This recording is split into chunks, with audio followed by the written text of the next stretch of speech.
Welcome back to Simmons Field, Wisconsin. We're getting set for pregame and first pitch between Battle Creek and Kenosha.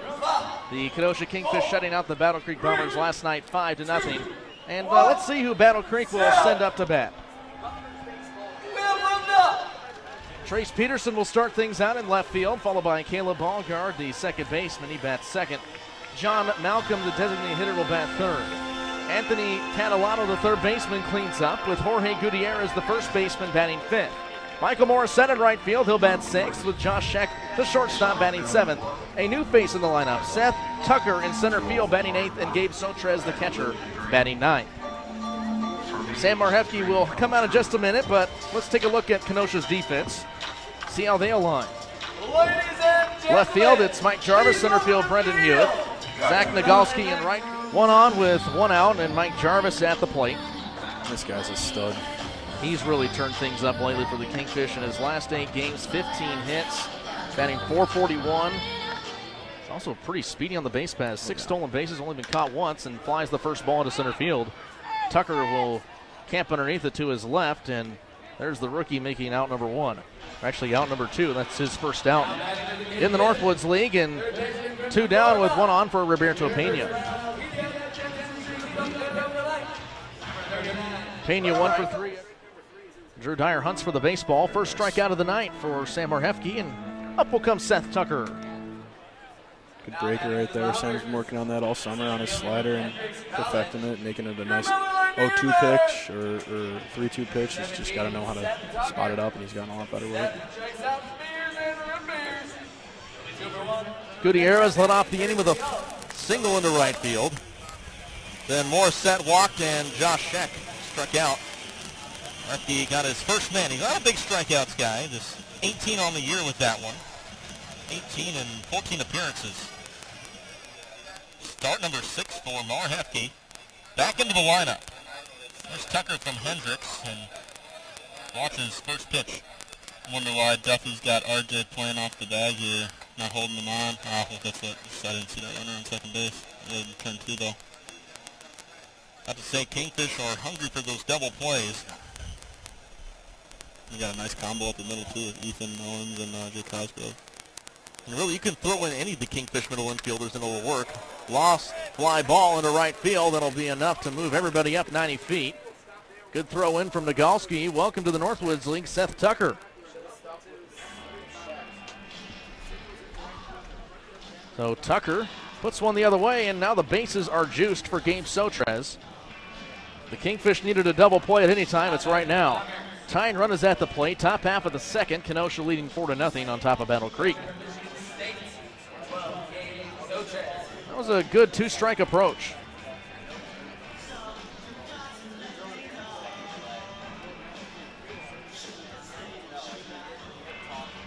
Not trying to do a lot. Make the hands a little bit quicker than the bat, and sweet little inside-out swing. It's one way you got to do it. See the ball where it is and hit it where it goes. Pitch was on the other half, and he just stayed with it and took it that way. Nice piece of hitting right there. Corner infielders, but there's 1 on with 1 out. Kingfish are no strangers to the double play. Now batting for the Bombers. Your Miller Line Beer Use one right here. Center 1 fielder, out. Number 17, Seth Tucker. Seth 8 checks hitter up out to beers bat. and root beers. With 2 for 1, courtesy of Miller Lights.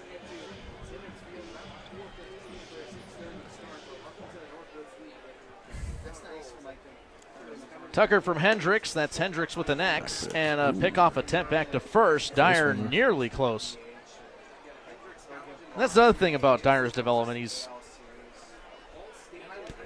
making better decisions on when to throw down to base paths and not, let the ball. Exactly. Like right now, you asked me about this earlier. What goes through your thought? You through my head when, I'm looking to pick a runner off or throw the ball. Right now, 1 out.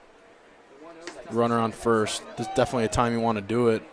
A good time to do it because, there's not 2 outs. If there's 2 outs, you don't want to be throwing the ball around the infield. You don't want to risk, a guy getting the third and then a little single. Can't dance on Vance. Looks like we just had one of your highlights there. Oh, yeah? Back from the Kokomo Jackrabbits, you can't dance on Vance. Uh-huh. That's it right there. That's the motto.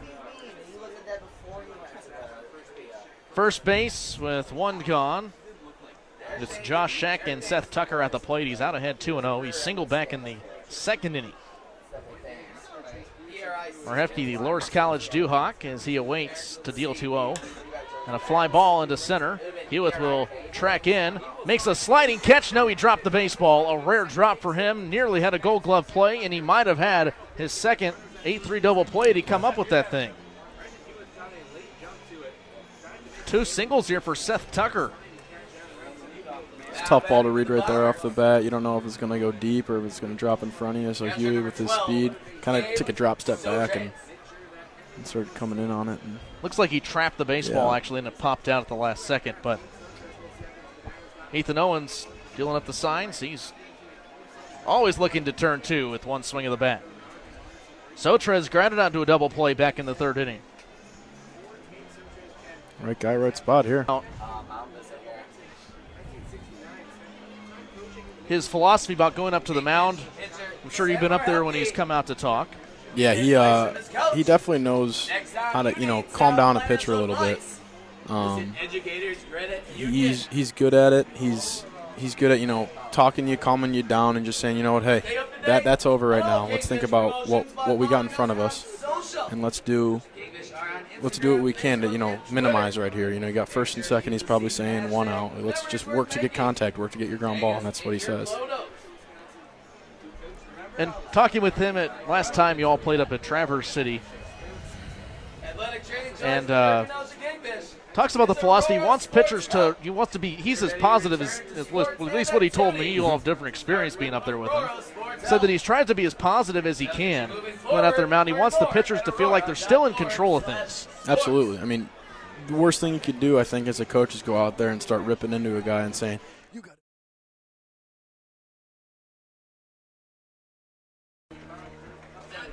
Caban gets 1. 1 out. Now batting. And there's 1 down for Seth Tucker, who's 2 for 2. 17, Seth Tucker. Seth strikes out Mears.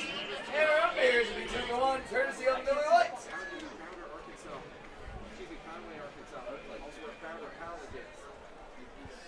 Why couldn't we just pick Josh Sheck every time?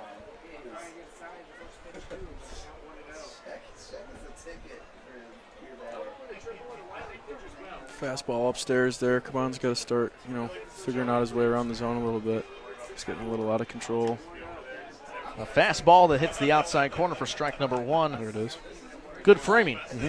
Nice, very nice frame right there by Dyer. All the coaches that I've had hate the word frame. Hate it.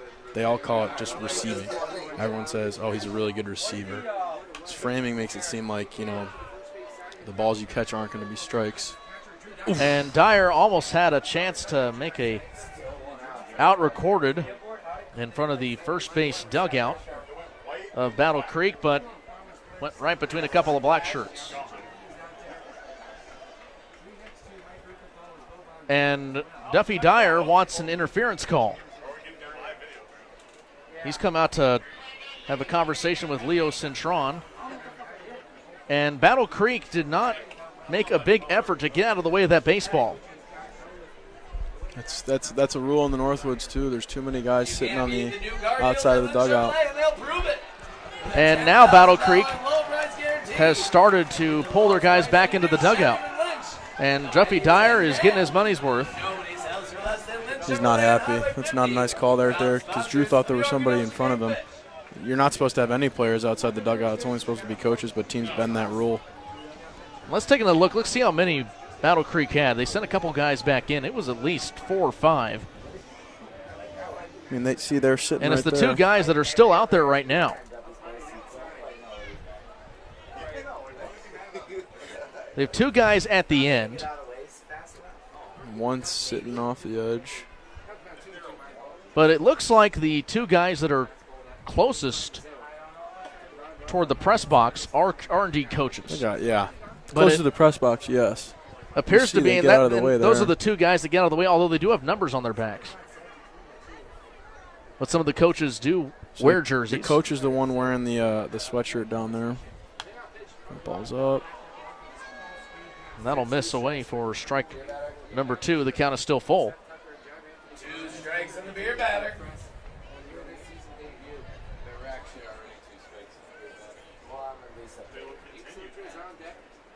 I believe had the ball tailed a little bit further toward the end where all those players are out of the dugout, Yeah.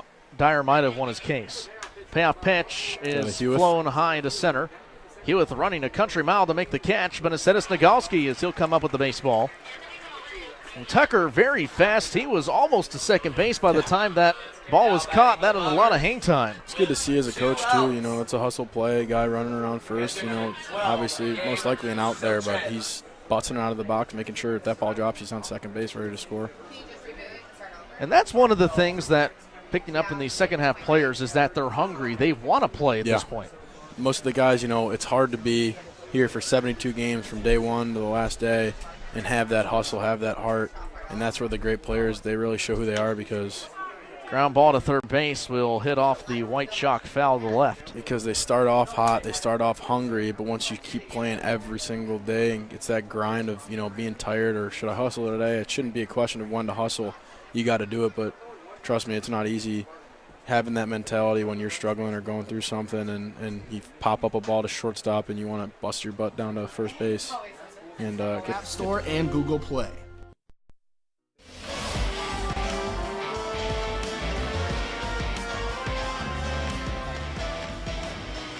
Now pitching to the Bombers. Bottom half of the seventh inning. Welcome back to historic Simmons Field in Kenosha, Wisconsin on the Northwoods League Baseball Network.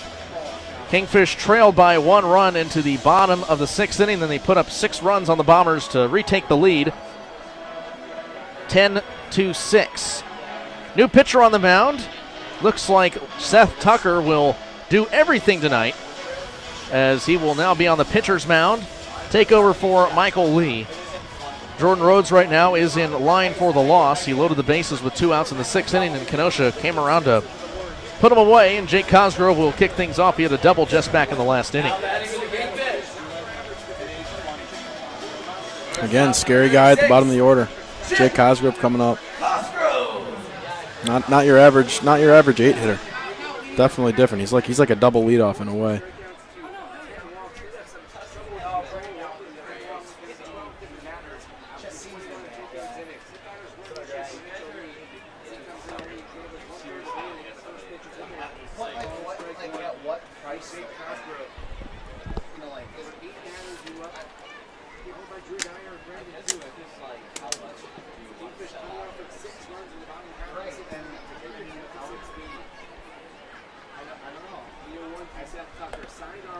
Tucker's first ball, the account, is missing low on a fastball. And Seth Tucker was just signed maybe about 3 or 4 hours before the game. Really? It was very last second. He's now into the game in the 1-1 pitch. Goes inside. Looks like Cosgrove maybe fouled that off the end of his bat. It will be strike number 2. Tucker he's a beer better today too, right? Or no? That is correct. Yeah. He surely showed the Kingfish there. Couple hits. 3 for 3, 2 for 2. How about that? Two-way player. And the count is 1-2 here to Jake Cosgrove. Kind of looks natural on the mound too. Pitched in 21 innings this spring in the 1-2. Sweeping inside, misses fastball.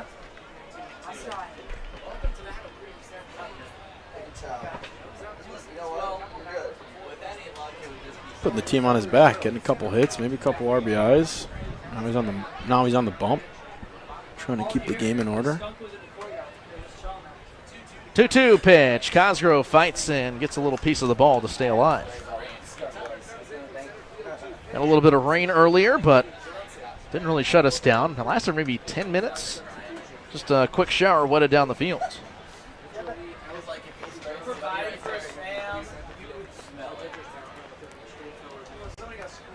And bad news from Kalamazoo, Michigan.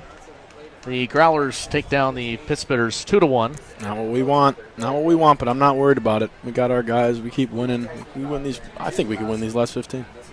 2-2 pitch, and Cosgrove hits it high and to right, shallow, but Morissette will come on to make the catch. Now batting. Growlers won that one in the bottom of the 10th. And the Pittsburghers win streak, another one put together, 7 or 8 wins in a row is shut it down again. Impressive, really impressive. So I believe the magic number now for Kalamazoo drops to 9. They have 18 games or 17 games to play now. They have a couple of doubleheaders to wrap things up, one with Kokomo. I love playing at Kokomo. It's a great place to play. Great field, great hotel. Great hotel, yeah. Probably the nicest one the Kingfish stayed in all year. Definitely Kalamazoo's probably, I think Kalamazoo probably has the nicest one. The Delta, Hilton Delta or something it was? Oh, that's up there too. But a ground ball from Dyer onto shortstop. Sheck across the diamond for out number 2. You get treated right in the Northwoods League. There's no question about it. Food, hotels, for the most part, everything's really good. Bombers have probably one of the best pregame and postgame meals. Food-wise, unreal. You get Buffalo Wild Wings, Applebee's. That's the real deal. That was my favorite place to eat. Oh, God. You're making me hungry now, James. But after the game, they bring out all the food that they did not sell at the concessions, and it's like a buffet on a cruise ship. Yeah. Hewitt hits the first pitch in the left field, right to Peterson. He'll just take a couple steps in, make the catch, and the Kingfish go 3 up, 3 down in the 7th. Just keeps barreling up balls today. That's all he does. Up next for Battle Creek in the top of the 8th, it'll be Tucker, Sotraz, and Peterson. This is the Northwoods League Baseball Network. It's not just a glove. 10-6, Kenosha Kingfish lead the Battle Creek Bombers as we start the top half of the 8th inning. Thanks for spending your Friday night with us here on the Northwoods League Baseball Network. For Battle Creek, they'll have their second look at Jonah Landowski. Sounds a lot like Ty Jandrowski. Jonah Landowski. Throwing pretty well. Threw well last inning. Got his outs. Right back out here. Hopefully he can give us two solid more.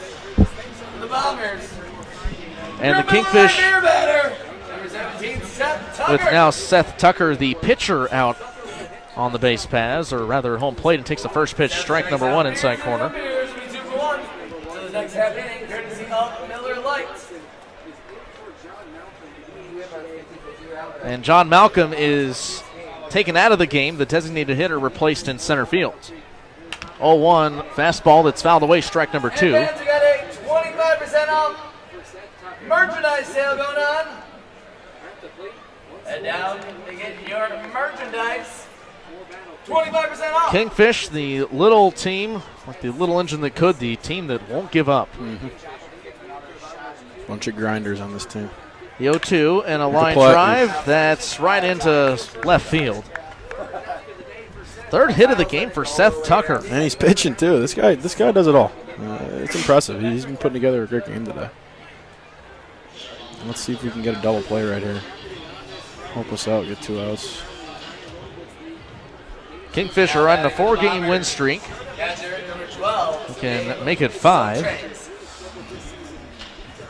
If they can record 6 more outs without allowing 3 runs. Well, I guess they only have 3 runs to burn.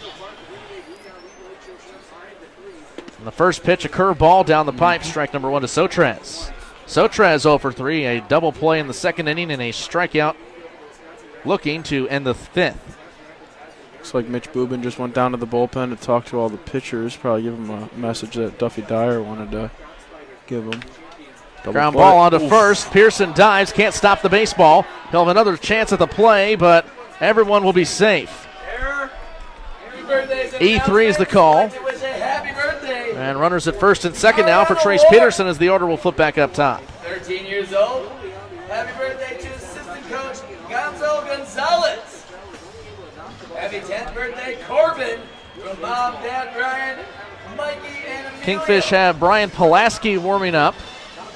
Now batting. Just finished up his senior year at Carthage College. Left fielder number 26. Late signing for the Kingfish. Big guy. Should have seen him taking BP earlier today. I think you showed that video a little earlier. Now we got Well, if he comes in, I'm sure we can possibly pull that back up. they just took him off the bump and put on Jacob Delabio. Well, Delabio also took some BP swings earlier, too. I think know that's if what Duffy's going with right now, trying to get him warm. Maybe save Pulaski for later if we need him. Well, the Kingfish took batting practice earlier today. The pitchers took batting practice, I should say, with a strike that... And there it is. There's Jandrowski. Taking some swings. Look at that. Just off the top of the turtle.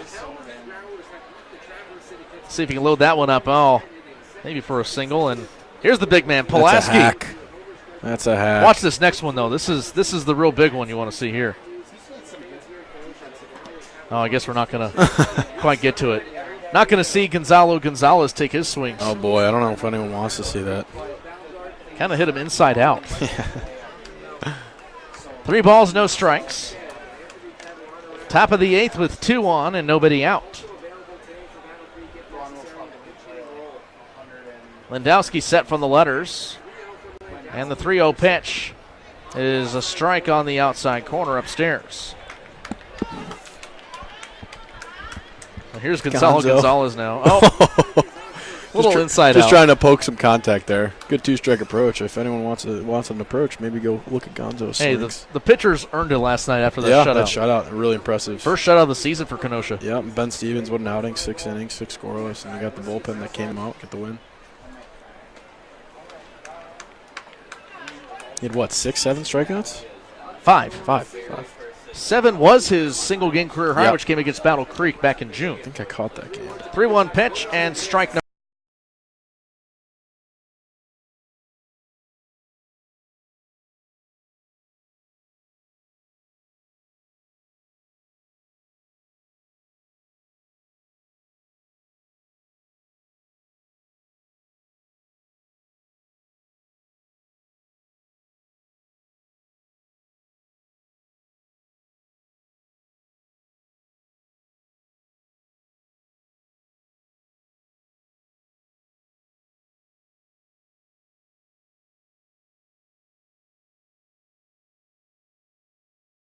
Controlling the game like that. Happy 17th birthday. The count is full at home plate to Trace Peterson. Gonzalo Gonzalez is out of the third base dugout for Kenosha.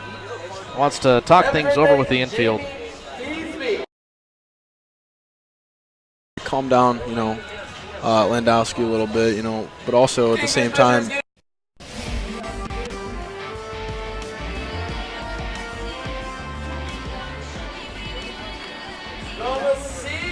10-7, bottom half of the 8th inning.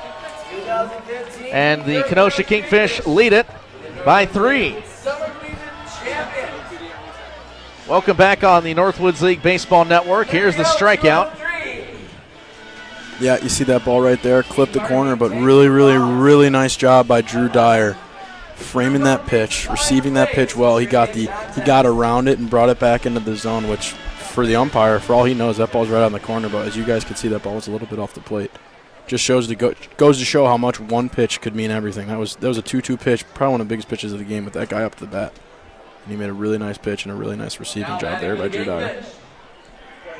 And as of right now, if you had to look at a player of the game possibility for the Kingfish, it's very hard to not have Luke Stevenson's 4 RBI night on the mind, or even that 3 strikeout inning.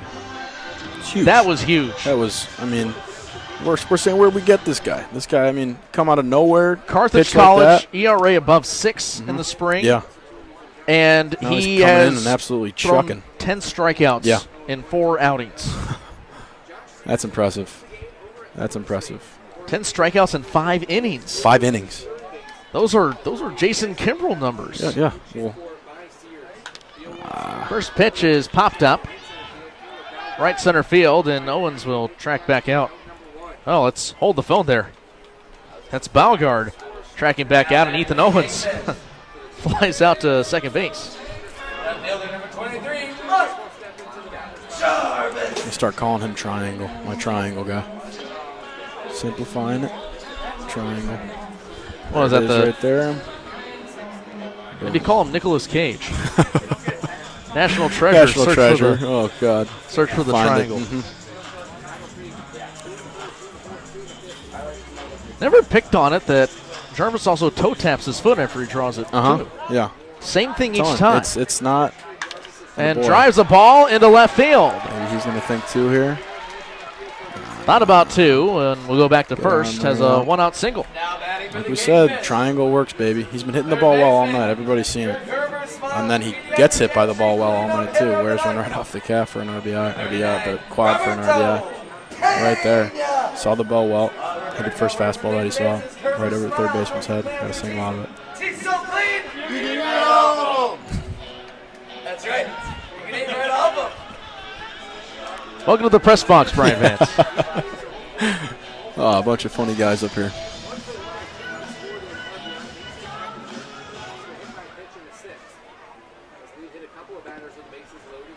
A pretty sharp slider here from Tucker.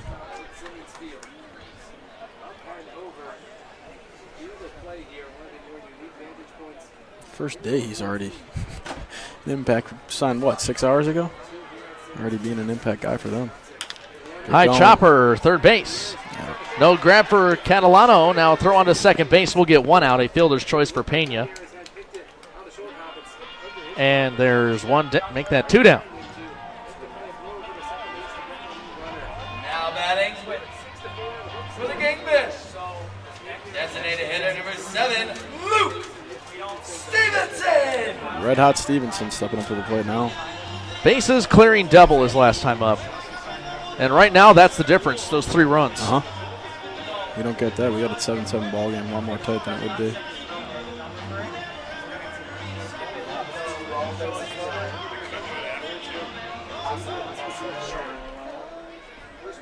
First pitch, and Stevenson will slap this one out toward Mike King. Watch out. Mike King. Might have just gotten drilled on that one. You have much interaction with Mike King down Yeah, at third Mike's base? awesome all the time. Like when Ryan Nershield, he was here for the first half of the summer, and him and Mike King became pretty close friends, honestly. They'd play catch before every game. They'd throw.